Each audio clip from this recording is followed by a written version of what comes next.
Sugar. We eat too much of it, but how worried should you be about what it is doing to your health? While there can be considerable debate in many areas of nutrition, along with conflicting recommendations on what we should eat, sugar is one food that everybody unites on in acknowledging that we eat too much of it. In today's podcast, I'll explore the different ways that added sugar can sneak into food. I'll explore the truths and lies about some of the claims made about it and give you tips on how to eat less of it, all with no 12-week sugar detox program required. Welcome to the Thinking Nutrition Podcast. My name is Tim Crow, and I'm a career researcher, educator, and science communicator, with most of this spent in the field of nutrition. How do you make sense of so much conflicting information in the field of nutrition? While I don't profess to have all the answers in an area that is continually changing as research changes, you can count on what is covered in this podcast to be based on the whole field of nutrition science, not just selective areas that support a particular way of thinking. And this podcast will always be free from any commercial product tie-ins, endorsements, or advertisements. Just credible nutrition science presented in plain and simple language, and then translating this into what it means for your health. So on with today's show. Sugar is today's number one dietary demon, and not without undue reason. While there can be considerable debate in many areas of nutrition, together with conflicting recommendations on what we should eat, sugar is one food that everybody unites on in acknowledging that we eat too much of it. Ever since people first discovered honey and dates, they have enjoyed the sweetness of sugars. In Australia, the natural sugars found in milk and fruits account for about half of the sugar the average person eats each day. Fruit contains natural sugars, which are a mix of sucrose, fructose, and glucose. Milk contains lactose, which is a combination of glucose and galactose joined together. Now, the other half of the sugar we eat each day is made up of sugars that have been refined and added to foods for a variety of purposes. Refined sugar comes from sugar cane or sugar beets, which are processed to extract the sugar. It is typically found as sucrose, which is a combination of glucose and fructose. To be clear though, there are really only two different types of sugar in our diet, and only one of them is a health worry. The first is the sugars naturally found in whole foods, such as fruit and milk. Then there are the sugars added to food. These are the ones that carry the biggest health concerns. Australians eat too much sugar, but the hard part about trying to eat less is knowing just where it is found in foods.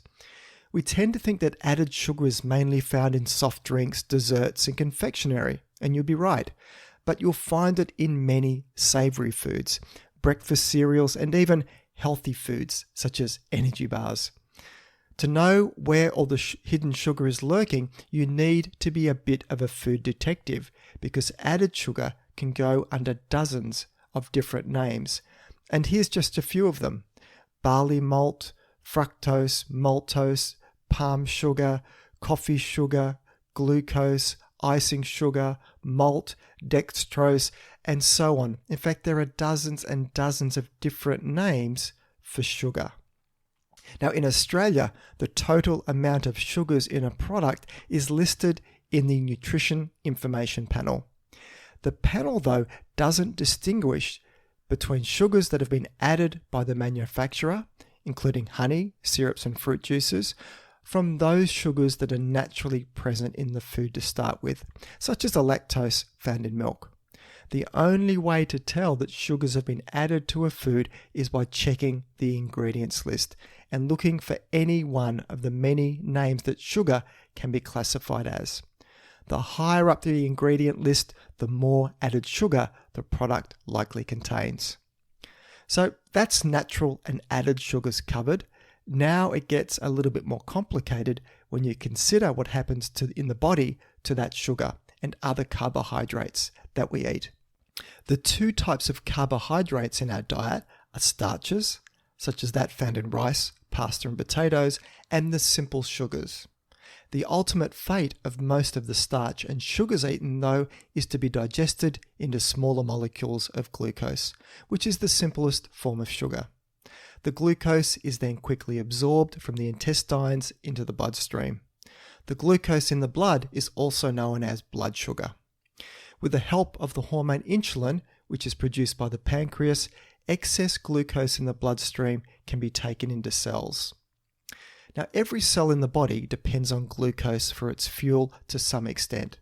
The cells of the brain and the rest of the nervous system depend almost exclusively on glucose for their energy. After a meal, glucose can either be used to make energy or stored as an energy reserve as glycogen in the liver or muscles. Eating too much sugar as part of a diet that may be already high in kilojoules puts the body in a state of energy excess. If the sugar cannot be used as an immediate source of energy or stored as glycogen, then it will be converted to fat and stored in the body's fat cells. Extra fat storage from eating too much sugar is a key contributor to the current problems of overweight and obesity.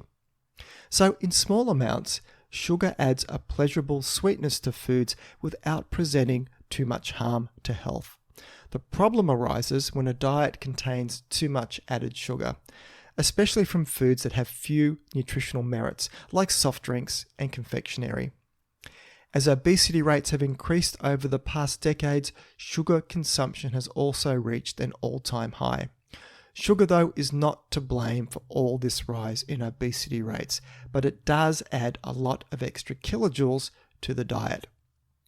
So is there something insidious about sugar calories that can lead to greater weight gain? Not really. Sugar, including fructose, is not inherently fattening relative to other foods. Its effects on body weight is from the extra energy it adds to our diets. That's it. And that was the clear finding of a major review and meta-analyses of 68 studies published in the British Medical Journal, which I'll link to in the show notes. But there is a bit more to this story. What can make sugar especially fattening is the context it is normally eaten in. Sugar increases the energy density of food and makes it more palatable and desirable. This means people are more likely to end up eating more of the foods which add a lot of added sugar than is good for them. High sugar diets have also been linked with an increased risk of heart disease, the number one cause of death worldwide. Added sugars, and fructose in particular, favour the fat-making pathways and impair the fat-clearing pathways in the liver. The resulting blood lipid profile increases the risk of heart disease. One study found that over 15 years, people who consume between 17 and 21% of their kilojoules from added sugar had a 38% higher risk of dying from heart disease, compared to people who consume just 8% of their kilojoules as added sugar. Consuming too much added sugar can also raise blood pressure and increase chronic inflammation, both of which are pathways to heart disease. Another health concern about added sugar is in the development of dental diseases, particularly dental caries, which is the scientific term for tooth decay or cavities. Globally, dental diseases are the most widespread health condition.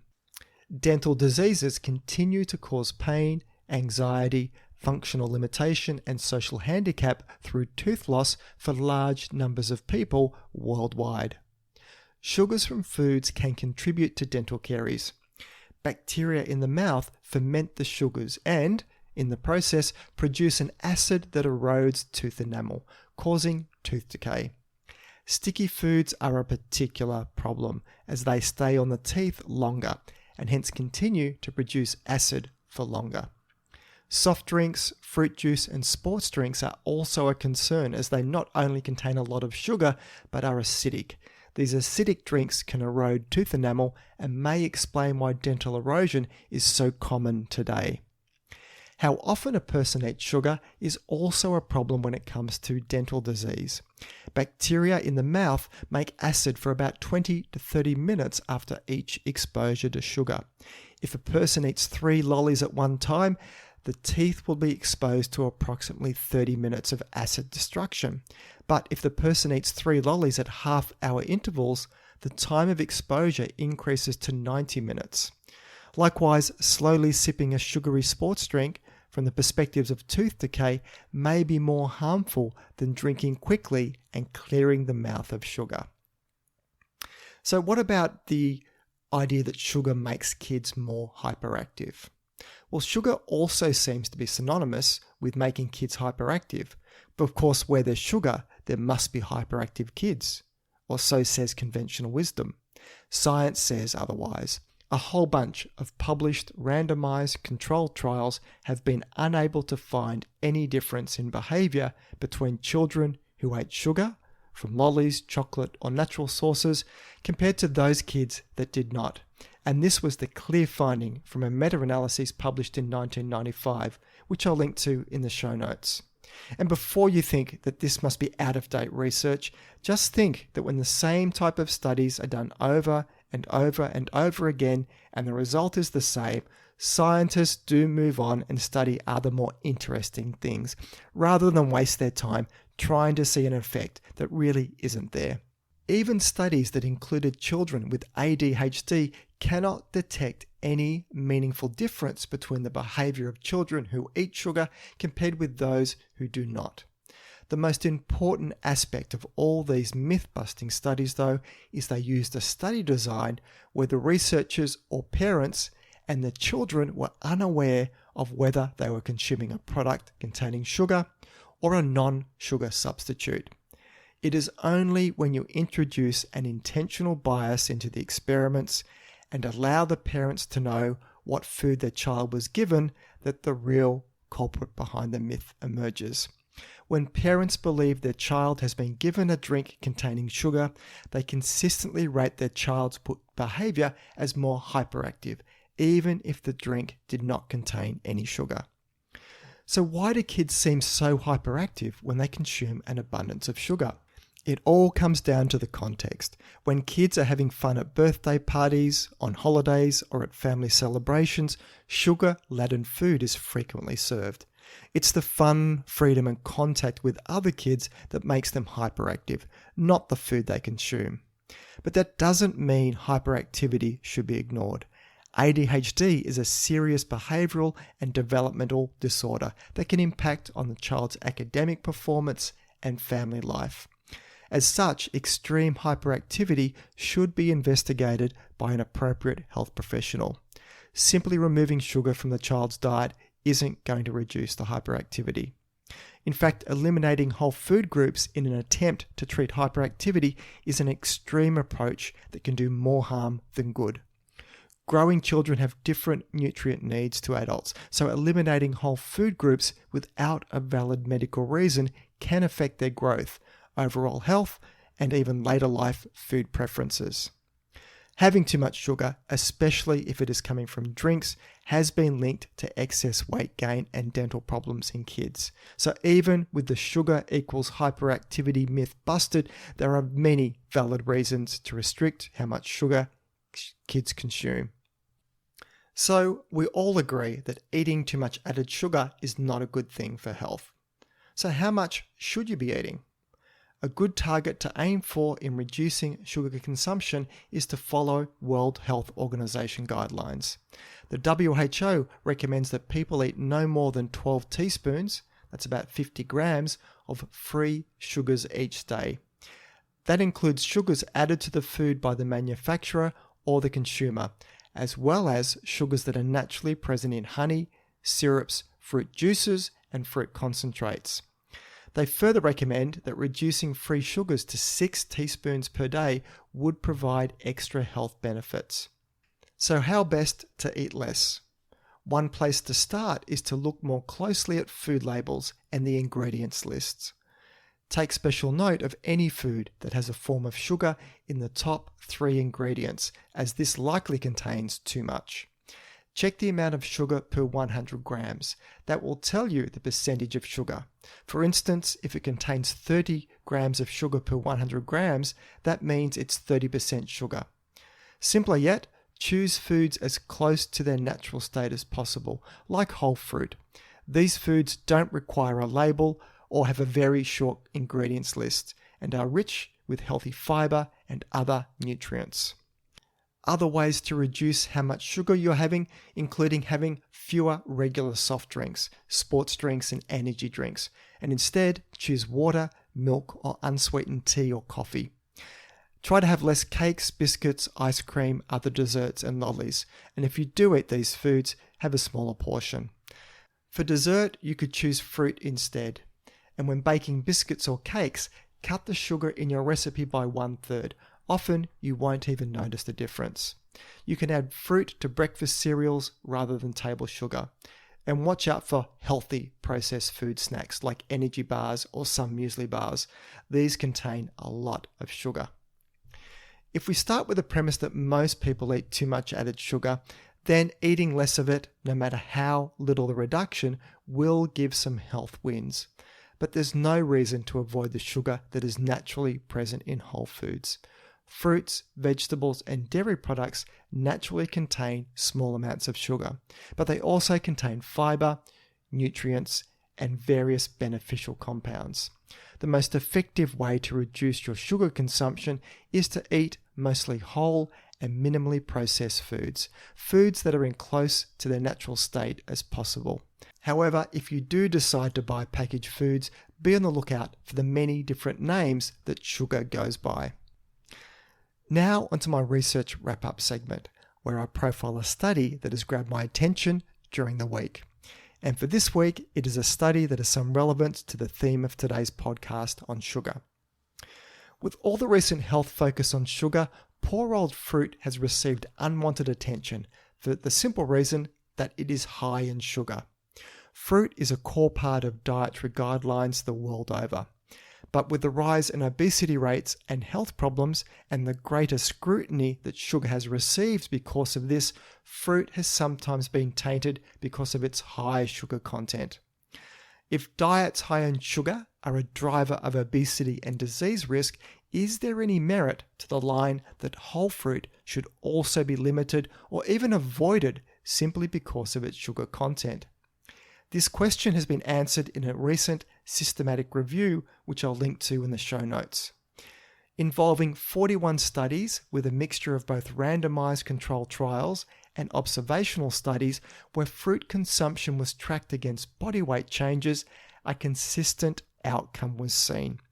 Increasing consumption of whole, fresh fruit did not increase body weight and likely even had a modest impact on helping with weight loss. Agreeing with the favorable effects of fruit on body weight, fruit consumption also helped to reduce the total amount of food eaten by either displacing more energy-dense foods or helping to curb appetite. Whole fruit, though, is a very different food to refined sugar added to highly palatable, energy-dense discretionary foods. Fruit is a good source of fiber, contains many important nutrients, and because of its water content is less energy dense than many high sugar containing convenience foods. So really, the findings from this new review are not that surprising, except perhaps for those that have pushed the line for far too long that all sugar is bad for us, including fruit. There are a lot of reasons to eat less of foods high in added sugar, but when it comes to healthy fruit and its natural sugar, there is no need to be cutting back. Whole, fresh fruit is unlikely to add excess kilojoules to the diet or cause weight gain, and if anything, may help protect against weight gain. That makes many good reasons to continue enjoying fruit each day.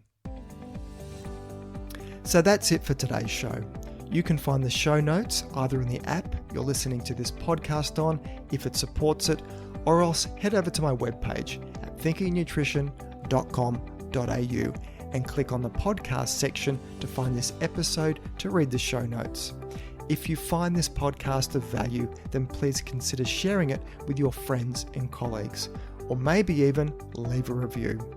This all helps increase the ranking and reach of the podcast, which means a big win for credible, evidence-based nutrition messages while helping to dilute out the crazy and making the world a slightly less confusing place. I'm Tim Crow, and you've been listening to Thinking Nutrition.